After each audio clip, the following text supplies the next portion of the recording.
Hi, my name is Rick Bloodworth. This is the Common Sense Christian channel, and today we're going to finish up with the story we began yesterday that contained some of the best advice I have ever seen on getting out of debt and starting to build wealth. And so if you'll recall from yesterday, if you haven't seen this one before, it's called The Best Method to Get Out of Debt, or The Best Strategy to Get Out of Debt. And so I would look at part one before you look at this part, but if you've seen that, then you know what we talked about yesterday. We looked at the fictional character who had some very real problems that we can relate to. His name was Dabasir, and he was a camel trader. Well, Dabasir started out as a citizen of Babylon. His father was a saddle maker, and he worked with his father in his shop. He got married, and he and his wife were trying to live on a rather modest income, but at the same time, they had expensive tastes. Well, as they kept up with things, they found out that some of the merchants in town would extend them credit, and so they started to get in a bit over their head. They started exceeding their income. Well, once that credit ran out, Dabasir started borrowing money from friends, and eventually that stream of income also ran out, or stream of debt also ran out. And so finally, he and his wife were at their wits' ends. They could not pay their bills. His wife eventually went back to live with her parents because Dabasir could no longer take care of her. And at that point, Dabasir decided it was time to get out of Babylon. He could escape his creditors that way and maybe have a fresh start, make enough money to where he could pay his debts off and come back and into Babylon. And so he started off as a one who tended camels within a caravan, did that for a couple years, and really didn't make much money during that time, just enough to eat and a few articles of clothing. And so he fell in with a band of robbers who decided it was easier to rob the caravans than to work for them, and they eventually got caught, and Dabasir was sold into slavery, where he remained for a year until finally, with the help of his master's wife, he was able to escape that slavery. And so he was heading back to Babylon, and his determination was this. He realized that it was his own weakness that had caused him to become a slave in Syria, and he was determined to go back to Babylon to face up to his creditors, to have a plan to pay them back, and also at the same time to get his wife back to where they could work together. And so that's what he was going back to Babylon to do, and the story ended there. Today's story picks up some 3,000 years later, and it begins with a letter from a professor, a college professor, who is translating some clay tablets for a professor of archaeology in Babylon. And so here is the letter that this professor that's translating these clay tablets sends. And it's dated October 21st, 1934. It's addressed to Professor Franklin Caldwell in the care of the British Scientific Expedition in Mesopotamia. And it starts off this way. My dear Professor, the 5 clay tablets from your recent excavation in the ruins of Babylon arrived on the same boat with your letter. I have been fascinated no end and have spent many pleasant hours translating their inscriptions. I should have answered your letter at once, but delayed until I could complete the translations which are attached. You will be astonished as we in the laboratory at the story they relate. One expects the dim and distant past to speak of romance and adventure, Arabian Nights sort of things, you know, when instead it discloses the problems of a person named Dabasir to pay off his debts. One realizes that conditions in this old world have not changed as much in 3,000 years as one might expect. It's odd, you know, but these old inscriptions rather rag me, as the students say. Being a college professor, I'm supposed to be a thinking human being, possessing a working knowledge on most subjects. Yet here comes this old chap out of the dust-covered ruins of Babylon to offer a way I'd never heard of to pay off my debts and at the same time acquire gold to jingle in my wallet. Pleasant thought, I say, and interesting to prove whether it will work as well nowadays as it did in old Babylon. Mrs. Shrewsbury and myself are planning on trying this out in our own affairs, which could be much improved. Wishing you the best of luck in your worthy undertaking and waiting eagerly for another opportunity to assist, I am yours sincerely, Alfred H. Shrewsbury, Department of Archaeology. Here now are the translations of the 5 tablets. And these are in the hand of Dabasir, who carved them into the clay tablets. Tablet number 1. Now when the moon became full, I, Dabasir, who am but recently returned from slavery in Syria, with determination to pay my many just debts and become a man of means worthy of respect in my native city of Babylon, do here engrave upon clay a permanent record of my affairs to guide and assist me in carrying through my high desires. Under the wise advice of my good friend Mathon, the gold lender, I am determined to follow an exact plan that he does say will lead any honorable man out of debt into means and self-respect. The plan includes 3 purposes, which are my hope and desire. First, the plan does provide for my future prosperity. Therefore, 1/10 of all I earn shall be set aside as mine to keep. For Mathon speaks wisely when he says, the man who keeps gold in his purse, both and silver, that he does not need to spend, is good to his family and loyal to his king. The man who has but a few coppers in his purse is indifferent to his family and indifferent to his king. But the man who has naught in his purse is unkind to his family and is disloyal to his king, for his heart is bitter. Therefore, the man who wishes to achieve must have coins that he may jingle in his purse, that he have in his heart love for his family and loyalty to his king. Second, the plan does provide that I should support and clothe my good wife, who has returned to me with loyalty from the house of her father. For Mathon does say that to take care of a faithful wife puts self-respect into the heart of a man and adds strength and determination to his purposes. Therefore, 7/10 of all I earn shall be used to provide a home, clothes to wear, and food to eat, with a bit extra to spend, that our lives be not lacking in pleasure and enjoyment. But he does further enjoin the greatest care that we spend not greater than the 7/10 of what I earn for these worthy purposes. Herein lies the success of the plan. I must live upon this 7/10, and never use more, nor buy what I may not pay for out of this portion. And third, this plan does provide that out of my earnings my debts shall be paid. Therefore, each time the moon is full, 2/10 of all I've earned will be divided honorably and fairly among those who have trusted me, and to whom I'm indebted. Thus, in due time, with all my indebtedness, it will be surely repaid. Therefore, I do here engrave the names of every man to whom I'm indebted, and the honest amount of my debt. And so here's a partial list of the names. Faru, the cloth weaver, 2 silver and 6 copper. Amar, my friend, 3 silver, 1 copper. Zankar, my friend, 4 silver and 7 copper. Askamir, my friend, 1 silver and 1 copper. Haran Sir, the jewel maker, 6 silver and 3 copper. Dirabikir, my father's friend, 4 silver and 1 copper. Al-Kahad, the house owner, 14 pieces of silver. Mathon, the gold lender, 9 pieces of silver. Berejek, the farmer, 1 silver and 7 copper. And the list goes on, but to these creditors do I owe a total of 119 pieces of silver and 141 pieces of copper. Because I did owe these sums and saw no way to repay, in my folly I did permit my wife to return to her father, and did leave my native city and seek easy wealth elsewhere, only to find disaster and to see myself sold into the degradation of slavery. Now that Mathon has shown me how I can repay my debts in small sums out of my earnings, I realize the great extent of my folly in running away from the results of my own extravagances.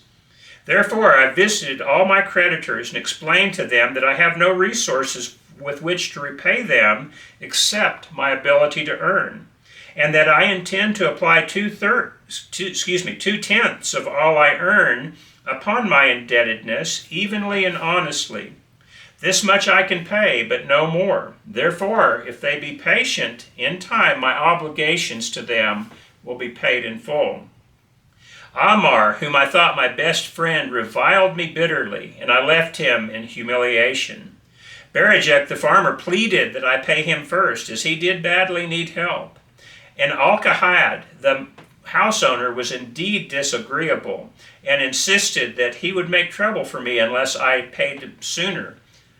All the rest willingly accepted my proposal. Therefore am I more determined than ever to carry through, being convinced that it is easier to pay one's just debts than to avoid them. For even though I cannot meet the needs and demands of a few of my creditors, I will deal impartially with all of them. Now here he starts. Again the moon shines full. I've worked hard with a free mind. My good wife has surpassed my intentions to pay my supported my intentions to repay my creditors. Because of our wise determination, I have earned during the past month, buying camels of sound wind for Nebatar, the sum of 19 pieces of silver. This I've divided according to the plan. 1/10 have I set aside as my own. 7/10 have I divided with my good wife to pay our living. 2/10 have I divided among my creditors as evenly as I could in coppers. I did not see Amar, but left the amount with his wife. Berijek was so pleased he kissed my hand. Old Alkahad alone was grouchy and said I must pay faster, to which I replied, if I were permitted to be well fed and not worried, that alone would enable me to pay faster. All the others thanked me and spoke well of my efforts. Therefore, at the end of one moon, my indebtedness is reduced by almost 4 pieces of silver, and I possess almost 2 pieces of silver besides, upon which no man has claim. My heart is lighter than it's been for a long time. Again, the moon shines full. I worked hard, but with poor success. Few camels have I been able to buy. Only 11 pieces of silver have I earned. Nevertheless, my good wife and I have stood by the plan, even though we bought no new raiment and have eaten little but herbs. Again, I paid ourselves 1/10 of the 11 pieces, while we lived upon 7/10. I was surprised when Amar commended my payment, even though so small. So did Berijek. Alkahad alone flew into a rage, but when told to give it back if he did not wish it, he became reconciled. The others, as before, were content. Again, the moon shines full, and I am greatly rejoiced. I intercepted a fine herd of camels and bought many sound ones. Therefore my earnings were 42 pieces of silver. This moon my wife and myself bought much needed sandals and clothing. Also we dined well on meat and fowl. More than 8 pieces of silver have we paid to our creditors. Even Alkahad did not protest. Great is the plan that leads us out of debt and gives us wealth which is ours to keep. And then the next entry. 3 times the moon has been full since I last carved upon this clay. Each time I paid to myself 1/10 of all I earned. Each time my good wife and I have lived upon 7/10, even though at times it was difficult. Each time have I paid my creditors 2/10. In my purse I have 21 pieces of silver that is mine. It makes my head to stand straight upon my shoulders, and makes me proud to walk among my friends. My wife keepeth well our home, and is becomingly gowned. We are happy to live together. This plan is of untold value. Has it not made an honorable man of an ex-slave? And now the final entry. Again the moon shines full, and I remember that it is long since I carved upon the clay. 12 moons in truth have come and gone. But this day I will not neglect my record, because upon this day I have paid the last of my debts. This is the day in which my good wife and my thankful self celebrate with great feasting that our determination has been achieved. Many things occurred upon my final visits to my creditors that I shall long remember.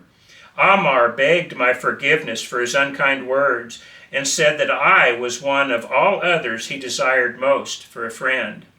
Old Alcahad is not so bad after all, for he said, "You were once a piece of soft clay to be pressed and molded by any hand that touched it. But now you are a piece of bronze capable of holding an edge. If you ever need silver or gold, come see me." Nor is he the only one who holds me in high regard. Many others speak differential to me. My good wife looks upon me with a light in her eyes that does make a man have confidence in himself. Yet it is the plan that has made my success. It has enabled me to pay all my debts and to jingle both gold and silver in my purse. I do commend it to all who wish to get ahead, for truly, if it will enable an ex-slave to pay his debts and have gold in his purse, will it not aid any man to find independence? Nor am I myself finished with it, for I am convinced that if I follow it further, it will make me rich among men. Well, that's the end of the translations of the tablets. But now we have a letter 2 years from this point, again from Professor Shrewsbury, and he's writing to Professor Franklin Caldwell. And this is his letter. Dated November 7th of 1936, Professor Caldwell, Franklin Caldwell, care of British Scientific Expedition, Mesopotamia. My dear Professor, if in your further digging into these ruins of Babylon you encounter the ghost of a former resident, an old camel trader named Dabasir, do me a favor. Tell him that his scribbling upon these clay tablets so long ago has earned for him the lifelong gratitude of a couple of college folks back here in England.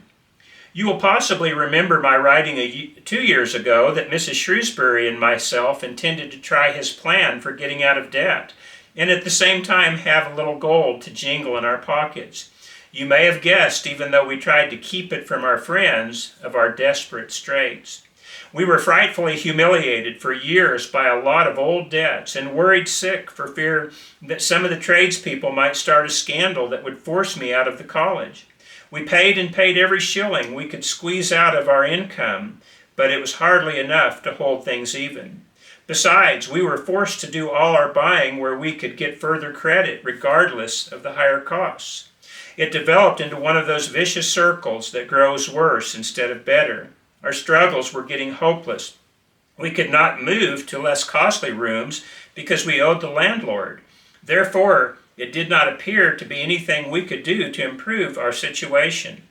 Then here comes your acquaintance, the old camel trader from Babylon, with a plan to do just what we wished to accomplish. He jolly well stirred us up to follow his system. We made a list of all of our debts, and I took it around and showed it to everyone we owed. I explained how it was simply impossible for me to ever pay them the way things were going along. They could readily see for themselves from the figures. Then I explained to them that the only way I saw to pay in full was to set aside 20% of my income each month to be divided pro rata, which would pay them in full in a little more than 2 years. That, in the meantime, we would also go on a cash basis and give them the further benefit of our cash purchases. They were really quite decent. Our greengrocer, a wise old chap, put it in a way that helped to bring around the rest. He said, "If you pay for all you buy and then pay some on what you owe, that's better than you've done, for you ain't paid down on this account none in 3 years. Finally, I secured all their names to an agreement, binding them not to molest us as long as the 20% of our income was paid regularly. Then we began scheming how to live upon 70%. We were determined to keep that extra 10% to jingle. The thought of silver and possibly gold was most alluring. It was like having an adventure to make the change. We enjoyed figuring this way and that to live comfortably upon the remaining 70%. So we started with the rent and managed to secure a fair reduction. Next, we put our favorite brands of tea and such under suspicion that they were agreeably surprised how often we could purchase superior qualities at less cost. It's too long a story for a letter, but anyhow it did not prove difficult. We managed, and right cheerfully at that. What a relief it proved to have our affairs in such shape that we were no longer persecuted by past due accounts. I must not neglect, however, to tell you about that extra 10% we were supposed to jingle Well, we did jingle it for some time. Now don't laugh too soon. You see, that is the sporty part.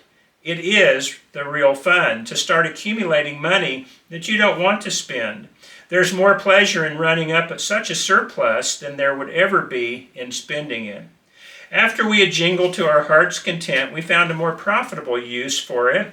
We took upon an investment which we could pay that 10% each month.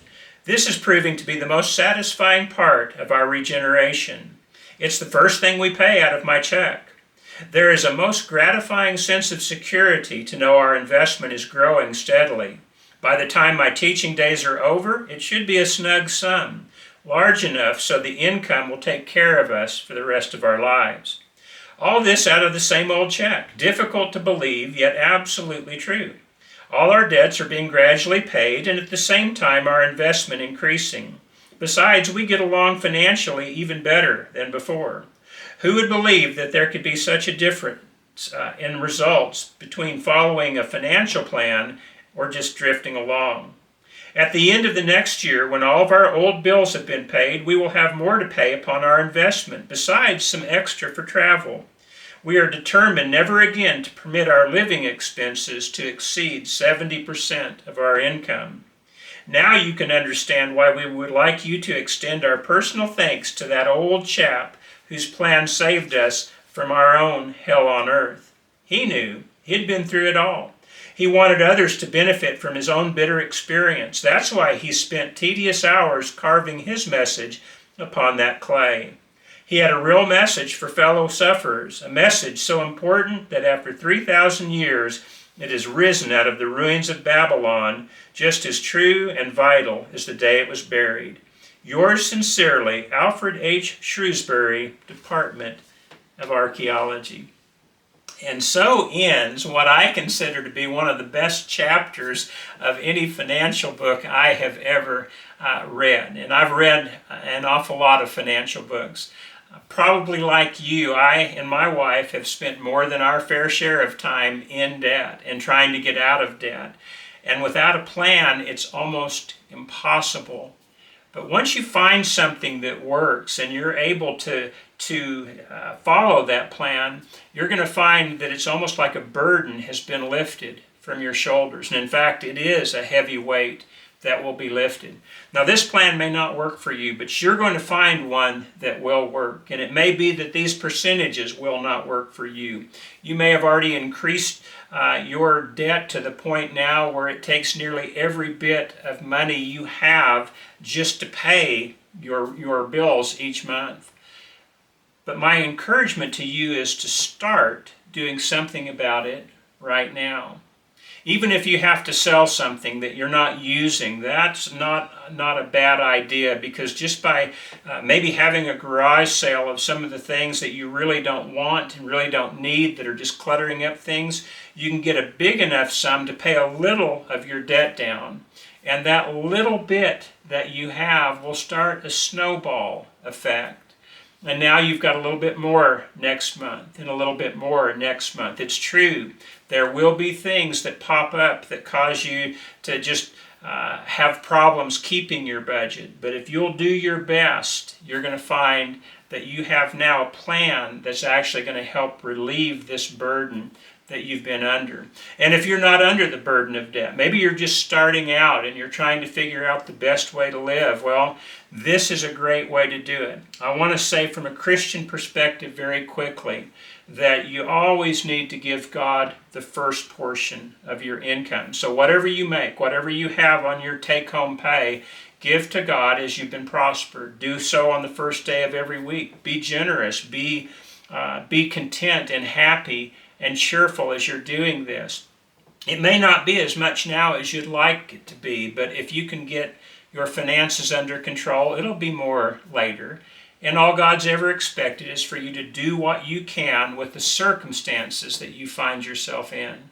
So if you can figure out a way, once you have paid your taxes, obviously, because we're talking take-home pay, and once you have taken the first amount out for God, then take 10% out for yourself for sure and put it away. This may be the beginning of some kind of an emergency fund at the start. It may be the beginning of building up a pantry so that you can have some supplies on hand in case you ever do have some difficult times. And you're going to have some difficult times. A lot of people are building up huge pantries because they think the world's going to fall apart. And maybe they're right, it could.